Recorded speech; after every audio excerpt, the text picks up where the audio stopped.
My name is Caroline Webb. I am 36 years old. And on a Saturday afternoon in May, I sat alone in the back row of a university auditorium in Nashville, Tennessee, in a dress I had bought 3 years ago, and I smiled at a woman who had just told an entire room of parents that I had nothing. The room had shifted away from me the way rooms do when someone with confidence says something designed to position people, subtly, socially, with just enough plausible deniability that no one feels obligated to object. One by one, the couples and families who had been standing near me found reasons to drift toward other conversations. I was left in a small island of empty space that had been perfectly full 30 seconds earlier. I sat down in the back row. I folded my hands in my lap. I looked at the stage being prepared at the front of the auditorium, and I thought about my son, Marcus, who at 22 years old had graduated that afternoon with a degree in civil engineering and a grade point average that had put him on the dean's list every semester for 4 years. I thought about driving him to school at 5:30 in the morning for swim practice when he was 12. I thought about the homework I had sat beside him through and the college application essays we had worked on together at the kitchen table and the phone call I had taken from him in his freshman year when he was struggling and scared and needed to hear my voice. I thought about all of it and I stayed quiet and I smiled. And then the ceremony began. And then they read the guest list. And then the room turned slowly and found me in the back row, still in the 3-year-old dress, still smiling. And my ex-husband's face went completely pale, and his new wife grabbed her purse and could not look up from her lap. What happened after that left the entire room speechless. But before I tell you what actually happened, please like and subscribe to the channel and tell me in the comments where you're watching from. Now, let's begin. My ex-husband is a man named Robert Webb. We were married for 9 years and divorced 4 years ago when Marcus was 18 and about to leave for college. The end of the marriage was not dramatic. No single catastrophic event, just the gradual and mutual recognition that we had built a life together that fit us both less well than it once had, and that continuing it out of habit was not fair to either of us. What I did not anticipate was how quickly Robert would arrive at his next chapter. 6 months after our divorce was finalized, he was dating a woman named Vanessa. 1 year after that, they were engaged. 8 months after that, married. Vanessa was 31, attractive, professionally polished, and in possession of the particular confidence of a woman who has never had to question whether she belongs in a room. She was also, in the most precise and specific sense of the word, unkind. Not dramatically unkind. The kind that would make a scene or create incidents. The kind that operates in small, targeted moments, a look, a comment, a whispered aside, designed to locate a person's vulnerability and apply pressure there without leaving anything that could be directly quoted back at her. I had encountered her several times since her marriage to Robert: school events, Marcus's college visits, a birthday dinner that Robert had organized during Marcus's sophomore year. Each encounter had followed the same pattern. Vanessa would assess me quickly, identify whatever she intended to identify, and deposit a small, precise unkindness that she would follow immediately with a warm smile as if nothing had happened. I had developed a simple strategy for these encounters. I said nothing. I smiled. I moved through them the way you move through weather, not arguing with the rain, just walking steadily through it until you reach somewhere dry. I want to explain why I had always said nothing because it matters for understanding what happened at the graduation. I said nothing because Marcus loved his father. Because Robert and I had committed, at the end of our marriage, to handling our co-parenting with enough dignity that Marcus would never feel required to choose sides or manage our relationship for us. Because every time I absorbed one of Vanessa's small cruelties in silence, I was choosing my son's peace over my own satisfaction. And because I knew something about myself, about my life and my work and what I had built in the 4 years since my divorce, that made her assessments feel less like injuries and more like mistakes she was making with incomplete information. I had been patient. I had been very patient. The graduation was the day the information became complete. Let me tell you what I had been doing for 4 years. When Robert and I divorced, I was 32 years old with a background in architecture and urban planning and 12 years of professional experience that I had mostly redirected into supporting Robert's real estate development business. I had worked in that business without title or equity, contributing design expertise and project management that Robert's firm had benefited from significantly without my name attached to it. I had seen enough of what that looked like in the divorce settlement to resolve, firmly and permanently, never to repeat the arrangement. I left Nashville briefly, 6 months in Memphis, working for a planning firm that gave me the formal experience and credentials I needed to do what I had decided I was going to do. Then I came back to Nashville and opened my own firm, Webb Urban Design, 4 employees in the first year, 8 by the second. A city planning contract in the 3rd year that put the firm's name on a public project visible from the interstate. In the 4th year, the year of Marcus's graduation, I was named to the Nashville Business Journal's list of top women entrepreneurs in the city. The article had run in March.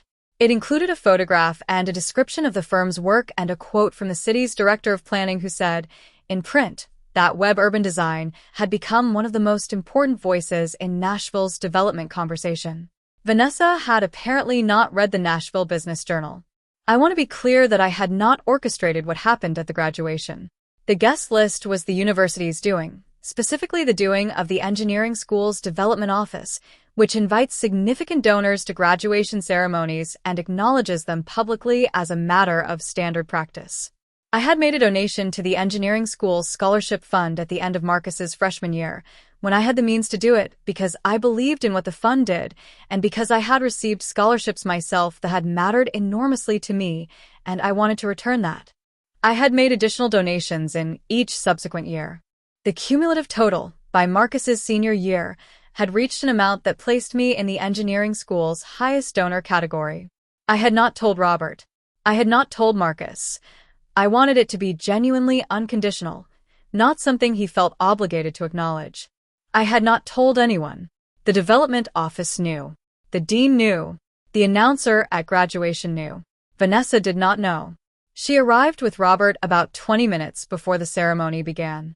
I saw them come in, Robert in a good suit, Vanessa in a dress that had clearly been selected with the specific intention of being noticed. She wore it with the ease of someone accustomed to being the most well-dressed person in a room and confident that this room would be no exception. She saw me almost immediately. The look she gave me was the particular one I had catalogued over 4 years. The quick vertical assessment, the small adjustment of expression that said she had found what she was looking for, the smile that followed. She said something to Robert quietly. He looked slightly uncomfortable, which was a response I had observed in him before when Vanessa was operating and he couldn't quite bring himself to intervene. Then she moved, gracefully, conversationally, working the room the way she was very good at working rooms. She stopped near a cluster of parents standing close to where I had been standing. I was close enough to hear. She looked at my dress, the dark blue one I had bought 3 years ago that fit well and had seemed appropriate for the occasion. She laughed, lightly, with the warmth of someone sharing something charming. "Did you really wear that, honey?" she said. Not to me, at me, to the parents around her, with me as the subject. A few people looked uncomfortable. A few smiled reflexively, the way people smile when they are unsure of the social dynamics and choose laughter as the safe option. Then, quieter but still audible, "That's his ex. She has nothing." The room shifted. Not cruelly, most people there didn't know any of us, and were simply responding to the social current that Vanessa was very skilled at directing. But the shift happened. People drifted. I found myself standing in a clearing of empty space. I walked to the back row and sat down. I folded my hands in my lap. I looked at the stage. I smiled.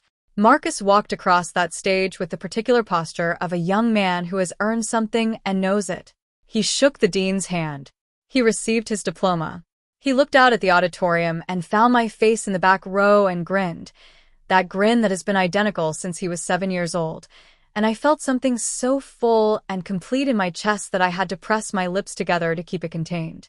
This was the moment. This was all of it right here. The ceremony moved through its acknowledgments. Remarks from the dean. Recognition of faculty. Student speakers. And then the announcer cleared his throat. "Before we conclude," he said, "the College of Engineering would like to take a moment to recognize our honored guests. members of our donor community whose generosity directly funds the scholarships that support our students. Vanessa, 2 rows ahead of me and several seats to the left, straightened slightly. She touched her hair. I saw Robert glance at her with the expression of a man who does not know what is about to happen but senses something. "We are deeply grateful," the announcer continued, "to the following individuals for their extraordinary contributions to our scholarship program. We ask that you hold your applause until all names have been read." A pause. Our deepest thanks begin with Caroline Webb. The auditorium was not enormous, perhaps 400 people, but in the particular quiet that follows a name being spoken into a microphone, 400 is enough. It is more than enough. Heads turned. People looked for the name. Who was Caroline Webb? Where was she? Vanessa's head turned too. Slowly. In the direction of the back row. "She found me there." Still in the dark blue dress. Still in the back row. Hands folded in my lap. Still smiling. The announcer continued reading names. For more, each one acknowledged warmly, but I was not tracking the other names. I was watching Vanessa's face, which was doing something I had never seen it do in 4 years of encounters. It was doing nothing. Everything that normally animated it, the confidence, the assessment, the positioning, had gone still. Robert, beside her, had gone pale in a way that was visible even from the back row. The applause began when the announcer finished reading. Warm and sustained. The genuine applause of a room full of parents who understand what scholarships mean and are grateful to the people who fund them.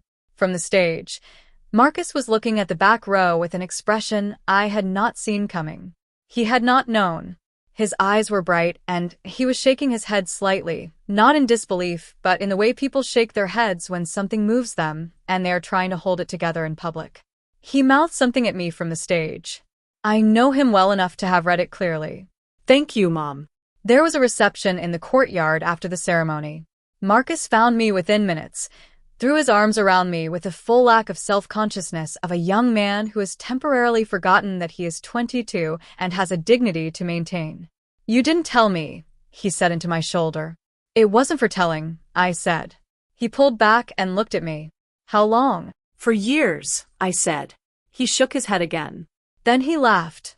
The laugh I love most, the one that comes from somewhere genuine and surprised. Robert found us about 10 minutes into the reception. He came alone. Vanessa, I noticed, was standing near the courtyard entrance with her sunglasses on, which was unnecessary in the shade, and her purse held in front of her like something she was using to occupy her hands. Robert looked at me for a moment. Then he said simply, "I didn't know." "I know you didn't," I said. He nodded.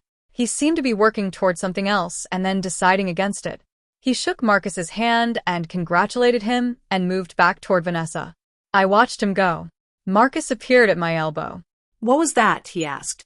"Your father being decent," I said. "He is, when it counts." Marcus considered that.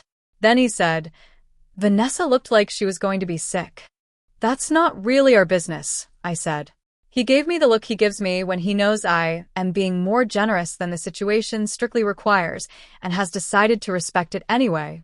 We had dinner that evening, just the two of us, at a restaurant Marcus had chosen because it was his favorite and because it was a good day, and good days deserve good food. We talked about his plans. A position at a civil engineering firm in Nashville that started in 2 weeks, an apartment he had found that he was excited about, the particular contained joy of a young man standing at the beginning of something. At some point he said, "Why the scholarship fund? Why not tell me?" I thought about how to answer that honestly. "Because I wanted it to be about the students," I said. "Not about me." "And because the best things you do for someone you love shouldn't require them to know about it. They should just work quietly in the background, while the person you love gets to simply be themselves and grow." He was quiet for a moment. Then he said, "That's how you raised me." I looked at my son, 22 years old, civil engineering degree, Dean's List, the grin that has been the same since he was 7, and I thought, yes, that is exactly how I raised you. And everything else, the back row, the 3-year-old dress, Vanessa's face going still, all of it mattered much less than this moment. This dinner. This person across the table who had walked across the stage that afternoon and made 4 years of 5:30 mornings and homework and college essays and quiet scholarship checks completely worth every single part of it. Some things you do loudly so the world can see, and some things you do in the back row, quietly, where they will do the most good. I have always preferred the back row. I always will.